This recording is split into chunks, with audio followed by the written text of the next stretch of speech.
बच्चों नमस्कार। आज हम स्क्यूनेस से स्टार्ट करेंगे अपना टॉपिक। ये लेक्चर स्क्यूनेस मतलब वैषम्य। वैषम्य से अर्थ होता है कि जैसे आपने सममिति पढ़ी तो सममिति के अभाव को हम वैषम्य कहते हैं। लैक ऑफ सिमेट्री मतलब किसी भी फ्रीक्वेंसी डिस्ट्रीब्यूशन में आवृत्ति बंटन में यदि सिमेट्री नहीं है तो वहाँ विषमता होती है। अब जैसे मान लीजिए मीन मीडियन मॉड तीनों बराबर हैं तो हम कहेंगे यहाँ कोई स्क्यूनेस नहीं है, कर्व सिमेट्रिक होगा। लाइक दैट आप बना लीजिए कर्व। जैसे आप देखेंगे कि ये हमने वर्टिकल लाइन ली और एक कर्व हमने बनाया। कर्व इस प्रकार से है कि दोनों तरफ ये समान है, मतलब मीन आपका बराबर है मीडियन के और मीडियन इक्वल है मॉड के। तो हम कहेंगे यहाँ सिमेट्री है, इसलिए देयर इज नो स्क्यूनेस। यहाँ विषमता नहीं है। लेकिन कुछ वक्र ऐसे होते हैं जैसे कि हम दो हॉरिजॉन्टल वर्टिकल लाइन खींचते हैं और यहाँ हम देखते हैं कि कर्व हमारा सिमेट्रिक नहीं है। तो कर्व सिमेट्रिक नहीं है मतलब वहाँ लैक ऑफ सिमेट्री होगी। जैसे कि हम इसको थोड़ा डायग्राम को और फेयर बनाते हैं। हॉरिजॉन्टल लाइन, वर्टिकल लाइन और ये आपका डायग्राम मान लीजिए इस तरफ से है। तो यहाँ आप देखेंगे कि वर्टिकल लाइन के दोनों ओर इक्वल नहीं है कर्व। तो ऐसे केसेस में हम कहेंगे ये नेगेटिव स्क्यूनेस है। कैलकुलेशन इसके लिए फार्मूले भी हैं जिससे हम आंकड़ों के लिए निकालेंगे, डाटास के लिए, कि यहाँ पर नेगेटिव स्क्यूनेस कैसे है। तो मॉड सबसे अधिक हाइट पे होगा। इसके बाद आप देखेंगे मीन होगा, यहाँ मीडियन होगा और थर्ड पर यहाँ मीन होगा स्मॉल एम। इसके बाद एक केस और होता है पॉजिटिव स्क्यूनेस। नेगेटिव स्क्यूनेस के जस्ट अपोजिट, मतलब कर्व आपका वर्टिकल लाइन के राइट हैंड साइड में ज़्यादा होगा और लेफ्ट में कम होगा। तो लाइक दैट ये आपके कर्व की पोजीशन है। इसको थोड़ा और हम फाइन बनाते हैं। ये कर्व की पोजीशन है। आप देख रहे हो कि राइट हैंड साइड में ये ज़्यादा है। तो या इस केस में मॉड हाइट पर मॉड होगा, ओके, और इसके बाद मीडियन होगा और फिर होगा मीन। तो मीडियन को हम बीच में लिख लेते हैं यहाँ। तो ऐसे केसेस में देखेंगे आप कि ये पॉजिटिव स्क्यूनेस है, धनात्मक वैषम्य है। तो फर्स्ट डायग्राम में पोजीशन देखिए आप। सेकंड डायग्राम में देखेंगे कि नेगेटिव स्क्यूनेस में कि मीन छोटा होगा मीडियन से और मीडियन छोटा होगा मॉड से।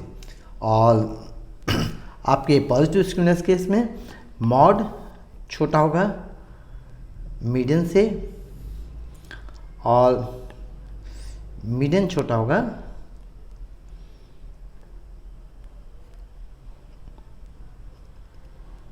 मीन से। तो ये आपके वैषम्य के लिए तीन पोजीशन होती हैं कि पॉजिटिव स्क्यूनेस, नेगेटिव स्क्यूनेस, और ये डायग्राम को आप थोड़ा सा ये थोड़ा और सा हम इसको फाइन करते हैं कि ये डायग्राम इस प्रकार से बनना चाहिए। इस टाइप से शेप भी हो सकता है। तो आप देखेंगे ये मॉड की हाइट, सेकंड मीडियन की हाइट और फिर मीन की हाइट। तो स्क्यूनेस आप समझ गए होंगे लैक ऑफ सिमेट्री है। यदि वक्र सममित नहीं है तो उसे हम कहेंगे वहाँ विषमता नहीं है। तो पॉजिटिव स्क्यूनेस होगा या नेगेटिव स्क्यूनेस। यदि मीन मीडियन मॉड तीनों इक्वल हैं तो हम कहेंगे देयर इज़ नो स्क्यूनेस। अब इसके मेजर्स भी होते हैं कि हम मेज़र कैसे करेंगे कि पॉजिटिव स्क्यूनेस है या नेगेटिव स्क्यूनेस है। तो इसके मेजर्स के लिए बाउले और कार्ल पियर्सन ने अलग अलग कोफिशिएंट डिफाइन किए हैं कि फर्स्ट कोफिशिएंट आप कहेंगे मैं कोफिशिएंट ऑफ स्क्यूनेस बाई बाउले and second coefficient of skewness by calculation. तो पहले फर्स्ट लिखते हैं कोफिशिएंट ऑफ स्क्यूनेस बाई बाउले, बाउलेज कोफिशिएंट ऑफ स्क्यूनेस भी कहते हैं। तो मान लीजिए नोटेशन हम लेते हैं जे क्यू, ये क्वार्टाइल्स जो आपने पहले निकाले हैं उन क्वार्टाइल्स और मीडियन के द्वारा हम स्क्यूनेस निकाल लेते हैं। बहुत आसान है, लोअर क्वार्टाइल, अपर क्वार्टाइल और मीडियन आपने लिखा है। हम इसको दूसरी तरीके से भी लिख सकते हैं, जैसे आप देख रहे हैं ऊपर 2 टाइम्स मीडियन है, तो Q माइनस मीडियन के लिए हमने संकेत पहले ME लिखा है, तो इसको भी हम ME ही कर देते हैं, है ना बच्चों। तो 2 टाइम्स मीडियन तो Q3 minus median plus Q1 minus median divided by Q3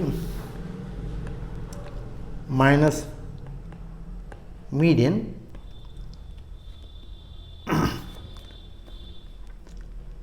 plus median minus Q1। तो यहाँ हम ऐसा भी कर सकते हैं कि और थोड़ा इसको अच्छा बनाने के लिए हम इसको चेंज कर दें।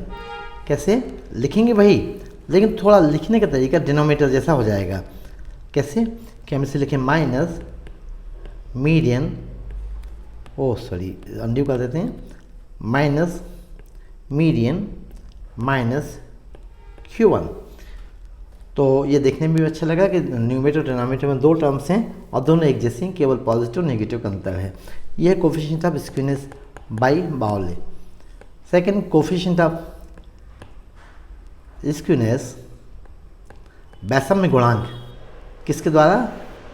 कार्ल पियर्सन के द्वारा। Karl Pearson coefficient of skewness भी इसे हम कहते हैं।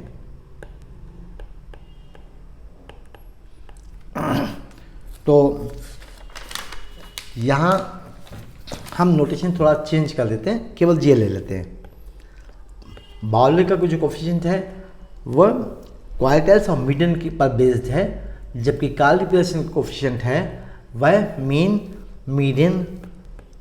मीन और मॉड के साथ स्टैंडर्ड डेविएशन पर बेस्ड है। Mean minus mod by standard deviation.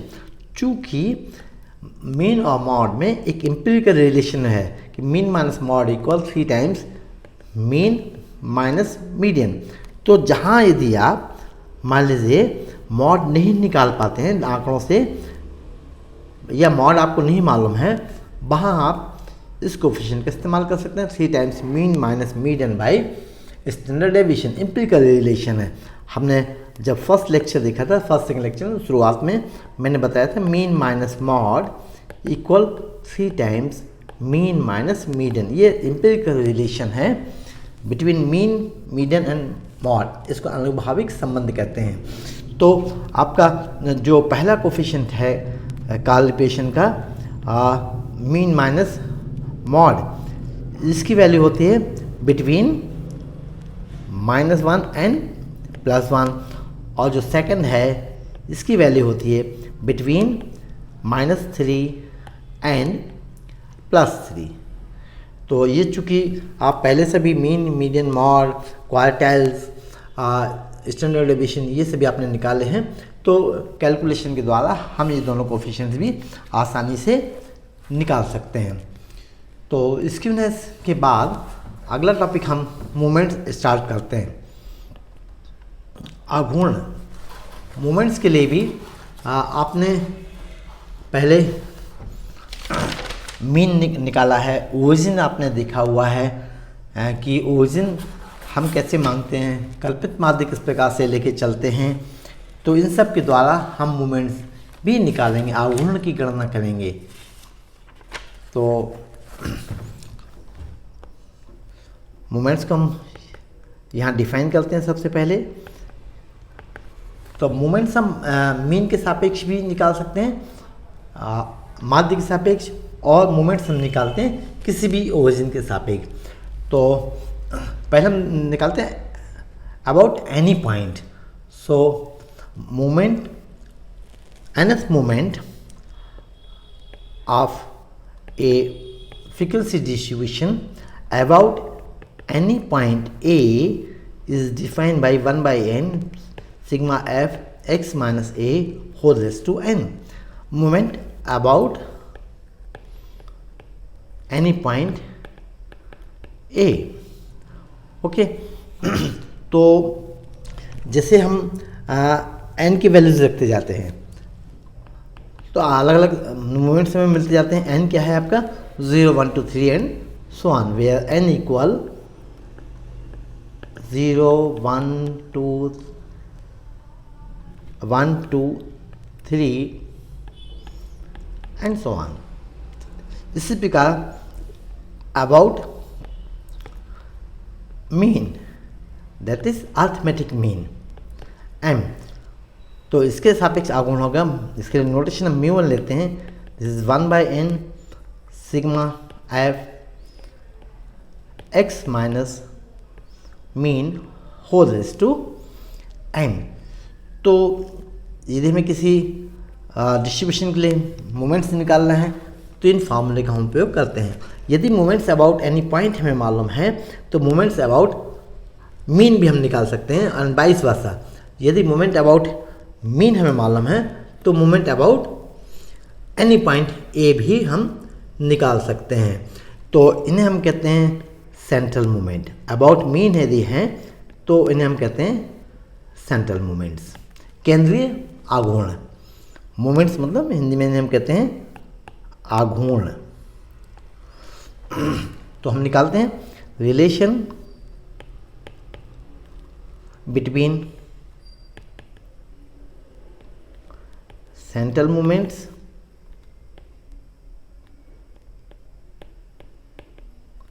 मतलब moment about mean and moments about any point. Moment about any point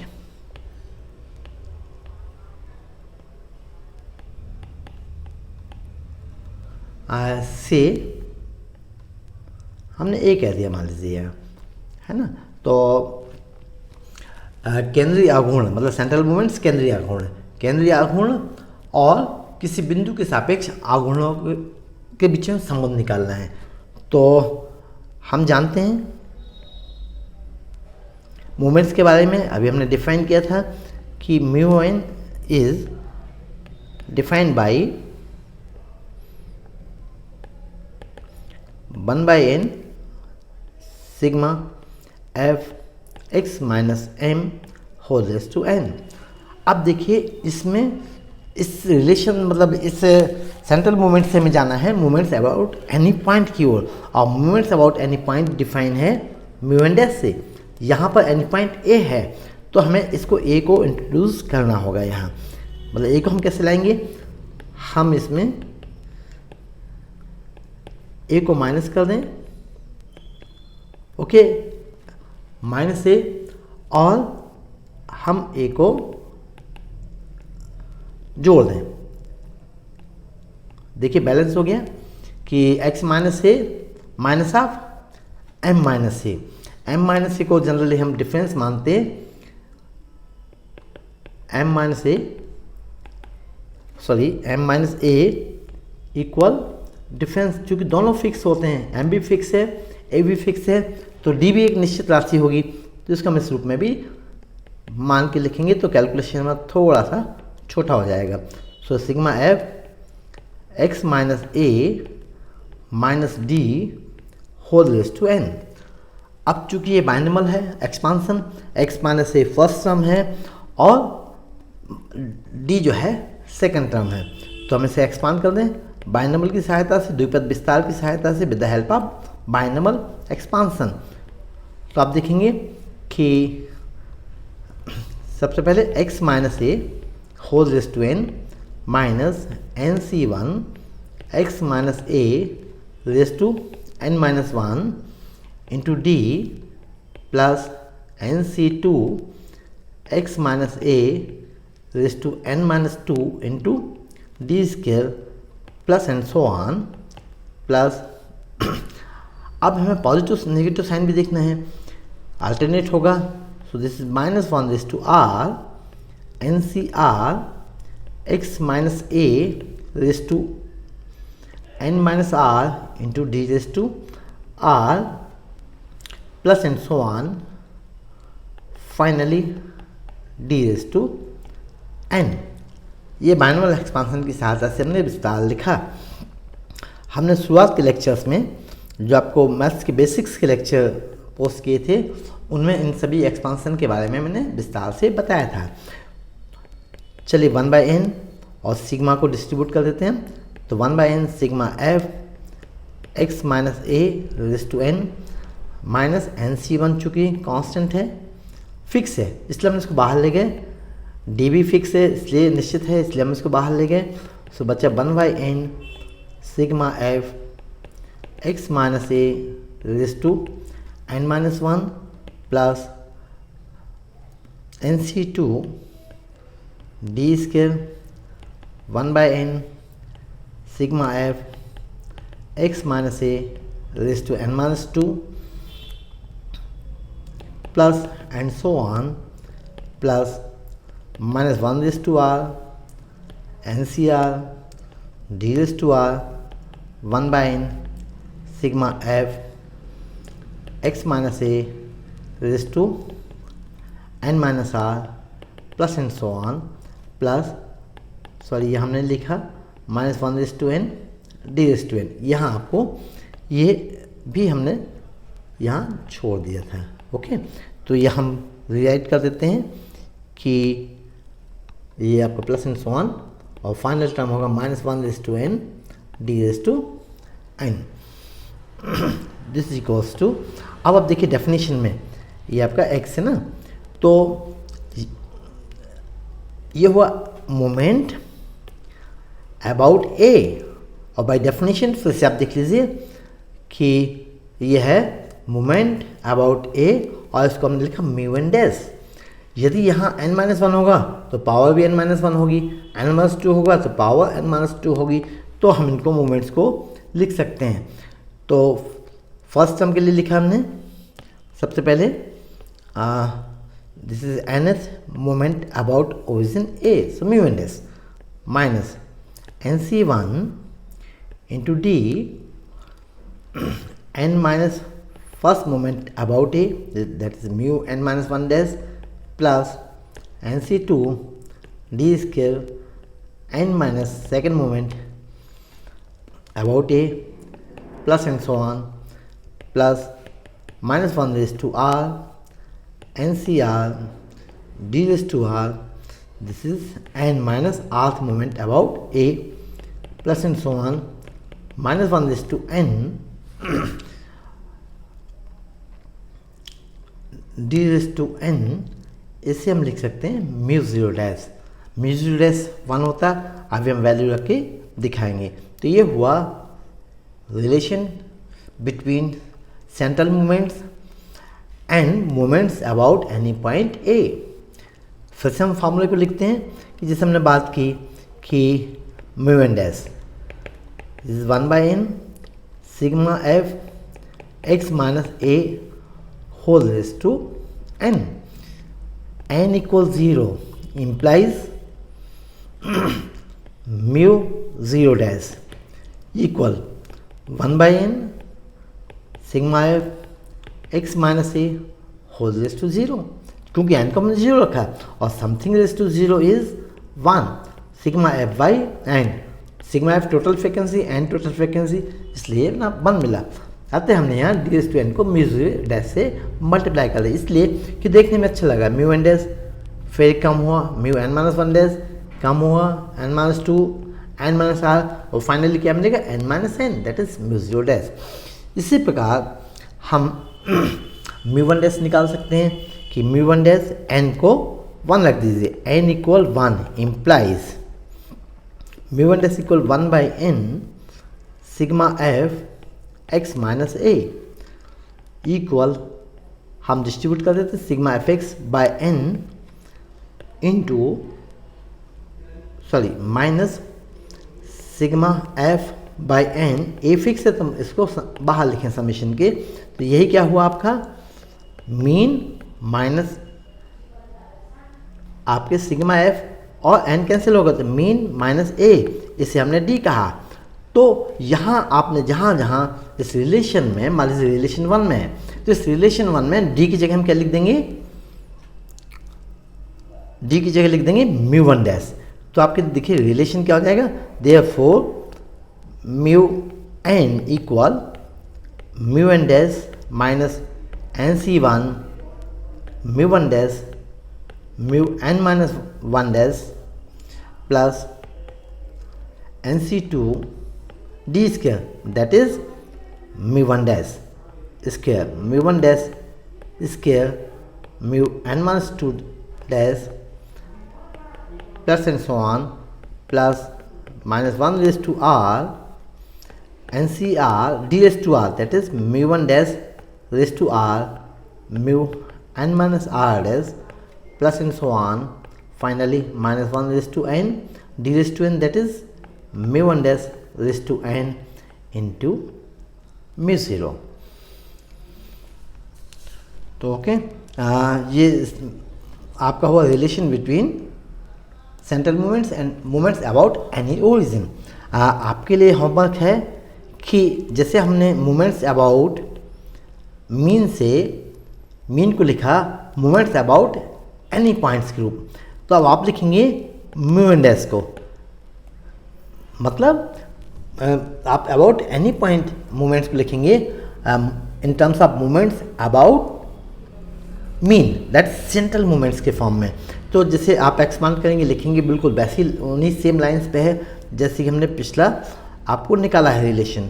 तो चूँकि म्यू एन डैश को निकालना है, म्यू एन डैश क्या है x minus A whole raise to n, इसी को आप लिखेंगे 1 बाय एन सिग्मा। अब चूँकि मोमेंट अबाउट मीन निकालना है तो हमने लिखा एक्स माइनस एम, अब एम को हमने इंट्रोड्यूस किया है तो प्लस कर दें एम माइनस ए, ये बैलेंस हो गया होल रेज टू एन, तो this is 1 by n sigma F x minus m, sorry यहाँ स्मॉल एक्स लेंगे हम, तो हम इसको चूँकि कैपिटल एक्स जैसा लग रहा है तो हम इसको कैपिटल एक्स को अलग कर देते हैं, हम इसको स्मॉल एक्स के टर्म्स में लिखते हैं। तो small x minus a, this is small x,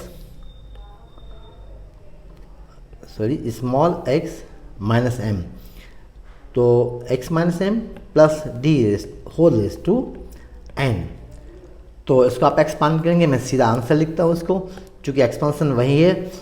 so 1 by N से आपको मिलेगा mu n first plus N C one d. अब डी देखिए कि हमने डी को जैसे म्यू वन डैश को लिखा, म्यू वन डैश को लिखा डी के इक्वल हुआ, और म्यू जीरो डैश क्या है 1 है, तो इसके टर्म्स में हम आगे लिख सकते हैं। तो जैसे फिलहाल आप लिखते थे d n C one d mu N minus one plus N C two into d square mu N minus two plus and so on n C r mu N minus r d square plus and so on, finally minus one is to N d is to n. तो आप both way implication है, मतलब both way कैसे कि आप mu n dash को mu N के terms में लिख सकते हैं और म्यू एन को म्यू एन डैश के टर्म्स में लिख सकते हैं। तो ये आप एक्सरसाइज खुद करेंगे, है ना, कि बीच में जो हमने स्टेप्स नहीं लिखे हैं उनको आप लिखेंगे। तो इसके बाद हम इस पर कुछ देखिए मोमेंट्स जब हम निकालते हैं तो मोमेंट्स निकालने के लिए चूँकि हमारे आंकड़े क्लास इंटरवल पर बेस्ड होते हैं, और क्लास इंटरवल पर जब बेस्ड होते हैं तो हम क्लास इंटरवल में मिड वैल्यू निकाल लेते हैं और पूरा कैलकुलेशन मिड वैल्यू पर बेस्ड होता है। इसके लिए सेपार्ड ने कुछ करेक्शन डिफाइन किए हैं कि ये लाइक्लीहुड एरर्स कहलाती हैं, कि इनको हम इग्नोर नहीं कर सकते क्योंकि हम मानते हैं कि जो डाटा है, जो फ्रीक्वेंसी है, वो सेंट्रल वैल्यू पर बेस्ड है और कैलकुलेशन में सेंट्रल वैल्यू को लेते हैं। तो सेपार्ड ने, ये भी स्टैटिस्टिशियन है सेपार्ड, तो इन्होंने कुछ करेक्शन डिफाइन किए हैं मूवमेंट्स के लिए। जैसे फर्स्ट मूवमेंट है जो इसकी करेक्टेड वैल्यू है, संशोधित मान है ना। तो संशोधित मान μ1 = 0, चूँकि 0 होता है तो यहाँ करेक्शन की आवश्यकता नहीं है। μ2 के लिए, इसके लिए जो करेक्टेड वैल्यू है वो है μ2 - 1/12 h² है। μ2 μ3 जो है, जो आपका करेक्टेड वैल्यू है ये μ3 है, यहाँ भी कोई करेक्शन की आवश्यकता नहीं है। एंड μ4 जो फोर्थ मोमेंट है उसकी करेक्टेड वैल्यू है, corrected value of μ4 is μ4 - 1/2 h² μ2 + 7/240। ये चूँकि डिफाइन किए हैं, मतलब कैलकुलेशन नहीं, उन्होंने अपना कैलकुलेशन किया होगा तो इसके उनकी जैसे लॉग टेबल है वो डिफाइन है कि लॉग में किसकी क्या वैल्यू होती है, जहाँ की where h is the width of class intervals, जो आपके वर्ग अंतराल हैं उनकी ये चौड़ाई है। तो जिसे आपसे कहा जाए कि आप μ2 करेक्टेड निकालिए, तो μ2 में से आप 1/12 h² घटा देंगे तो आपको करेक्टेड वैल्यू μ2 की मिल जाएगी। तो हाँ बच्चों, मूवमेंट निकालने के लिए हम कोई एक सवाल लेके चलते हैं जिसकी सहायता से आप मूवमेंट्स निकालेंगे। तो एक न्यूमेरिक प्रॉब्लम लेते हैं जिससे आपको समझने में और ज़्यादा आसानी होगी। तो न्यूमेरिक प्रॉब्लम आप करते हैं तो आपका कॉन्फिडेंस भी बढ़ता है। तो यहाँ से ऊपर के रिलेशन पर भी बेस्ड हम एक प्रॉब्लम लेते हैं कि the first 3 moments of A distribution, किसी बंटन के पहले 3 आघूर्ण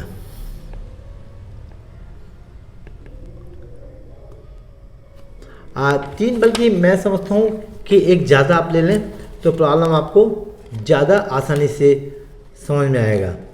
ओके, तो हम क्या 4 मूवमेंट लेंगे तो क्वेश्चन और थोड़ा अच्छा हो जाएगा, कैलकुलेशन आपका ज़्यादा होगा। तो फर्स्ट 3 की जगह हम 4 मूवमेंट्स कर देते हैं। ओके, तो first 4 movements of A distribution, मतलब किसी बंटन के प्रथम 4 आघूर्ण किसी कोई भी एक मान के सापेक्ष अबाउट द वैल्यू 4, चलिए हमने 4 ले लिया,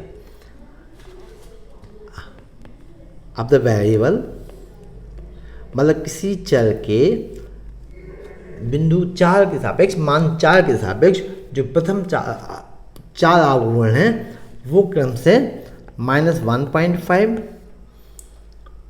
17, -30 एंड 108 है। ठीक, अब देखिए हमें मोमेंट्स मालूम है, अबाउट एनी पॉइंट 4, मतलब हमने ए को मान लिया 4। Find the moment about the mean, then find the moments about the mean. तो सॉल्यूशन निकालते हैं। देखिए जो आपको मालूम है पहले वो लिखिए। जैसे आपको मालूम है कि म्यू एंड डैश आप डिफाइन करते हैं, मतलब मोमेंट अबाउट एनी ओरिजिन ए, इसको लेते हैं आप पावर n। तो यहाँ आप देखिए mu one dash where a equal कितना है, वैल्यू दी है 4। देखिए the value 4, about the value 4, and we have to find the moment about the mean. तो मीन भी हमें निकालना चाहिए, तो n को आप 1 रख दीजिए, mu one dash is 1 by N sigma F x minus 4 raise to 1, a को हमने 4 रख दिया, और ये कितना दिया है आपके लिए, it is given that it is -1.5।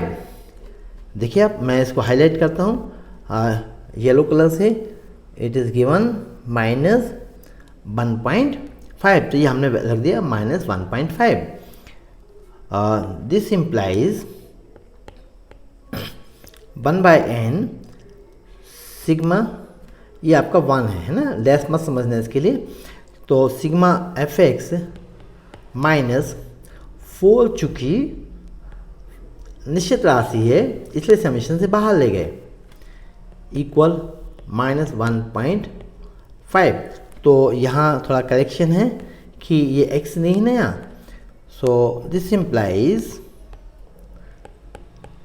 देखिए 4 को हमने बाहर लिया, सिग्मा एफ बाई एन, तो sigma F x by n क्या है, मीन, और ये -1.5 प्लस हो गया, -4 को ट्रांसफ़र किया तो ये मिला आपको 2.5।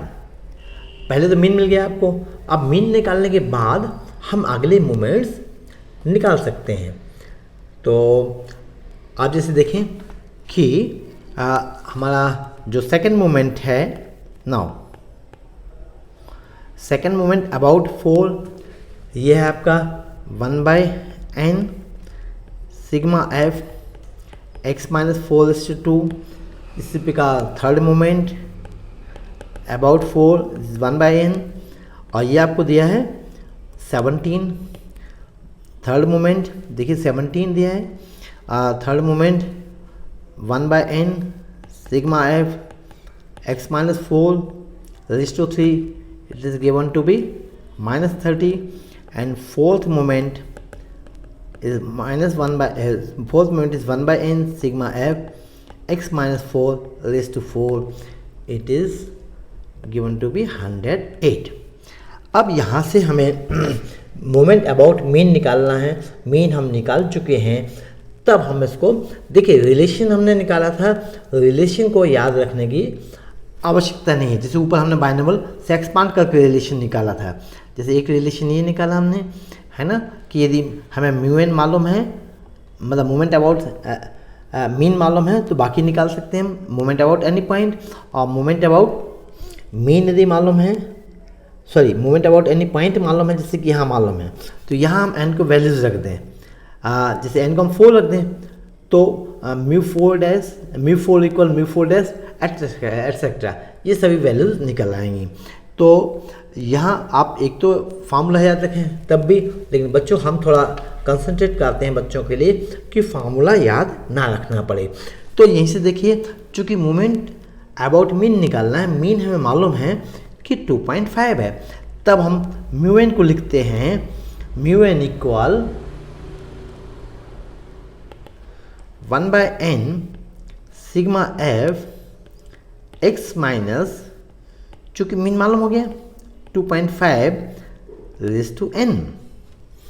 अब इसी को आप एक्सपांड कर दें, जैसे कि आपको मालूम है कि यहाँ n इक्वल 4 है।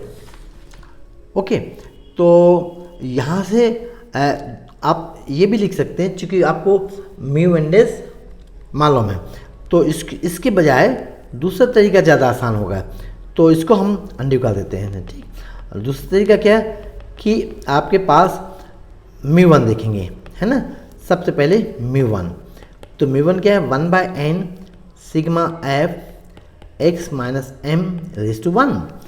तो μ1 कितना होगा, पहले भी हमने इसको दिखाया है कि यह है algebraic sum of all deviations about mean, तो ये 0 होता है। इसको फिर से मैं एक्सपांड कर लें, चलिए f x by n minus m sigma f by n, तो ये आपको मिला, this is mean minus mean equal 0। तो फर्स्ट मोमेंट अबाउट मीन हमेशा 0 होता है। Now second moment μ2।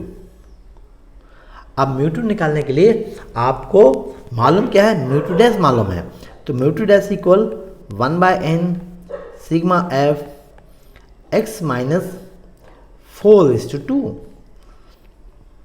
So this implies 1 by n sigma f x minus 2.5, एक आपने ले लिया minus 1.5 whole square equal mu two dash. Mu two dash आपको दिया है कि म्यू टू डैश इज 17। इसी को आप एक्सपांड करें, सो this is 1 by n sigma F x minus 2.5 square minus 2ab। Minus 2ab से क्या हुआ 1.5 into 2 3 1 by n sigma F x minus 2.5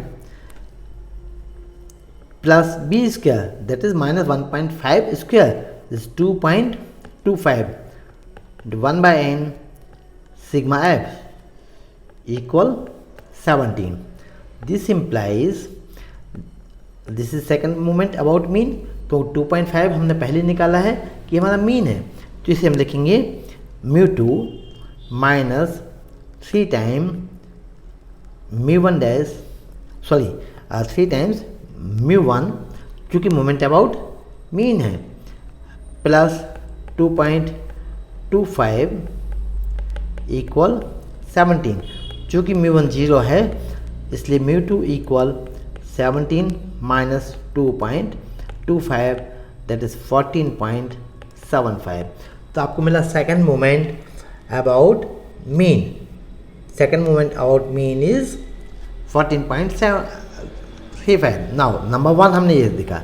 अब नंबर 2 हम थर्ड मोमेंट की तरफ जाएंगे कि mu three dash equal 1 by n sigma F.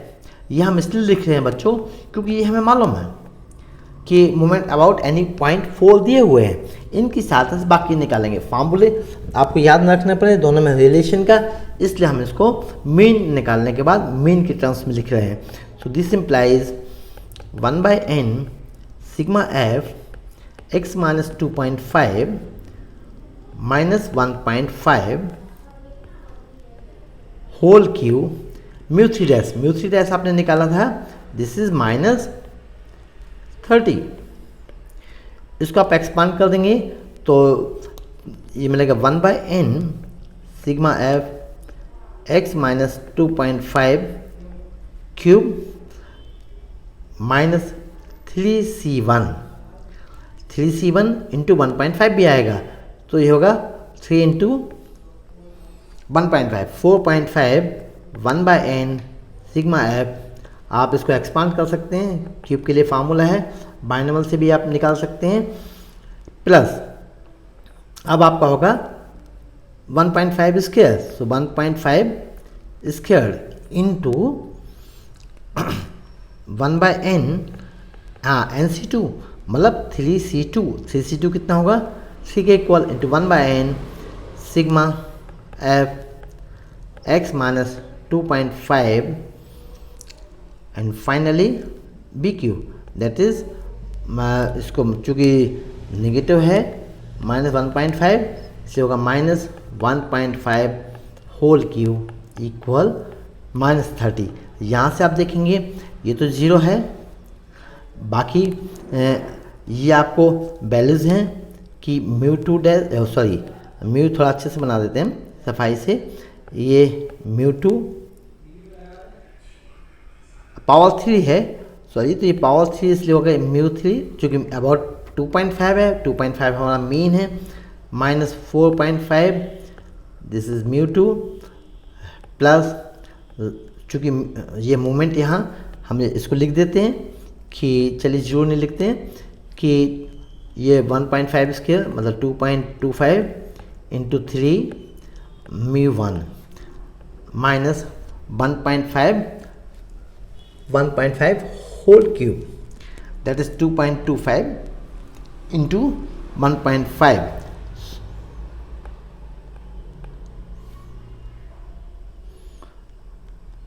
ये आपको मिलेगा 3.375। Okay, equal minus 30। ये आपका 0 है, यहाँ वैल्यूज रखेंगे सो वैल्यूज़ रखने के बाद इसको कैलकुलेट करेंगे तो आपको म्यू3 की वैल्यू मिल जाएगी कि म्यू3 इज़, कैलकुलेट करें तो 39.75। अब म्यू4 कितना होगा 1/n, आपने म्यू3 निकाला, देन कम टू म्यू4 1/n sigma F x minus, अब म्यू4 डैश से हम निकाल रहे हैं तो इसको x माइनस 4 ये, फिर आप लिखेंगे इसको x minus 2.5 minus 1.5 whole raise to 4। अब ये आपके लिए होमवर्क है कि आप इसको करेंगे, कितना आएगा ये, दिस इज होमवर्क, ओके। इसको आप चेक करेंगे कि ये आपका आंसर इसका आना चाहिए 142.3125। तो बच्चों ये आपके लिए मोमेंट्स का हुआ। मोमेंट्स के बारे में बहुत से जो हैं बीटा गामा कोफिशिएंट भी डिफाइन किए गए हैं। तो बीटा गामा कोफिशिएंट्स की सहायता से कर्टोसिस और हम निकालते हैं, कर्टोसिस कुकुत्ता आपके भी कोर्स में है, तो इनको हम नेक्स्ट लेक्चर में देखेंगे। Okay, thank you very much बच्चों।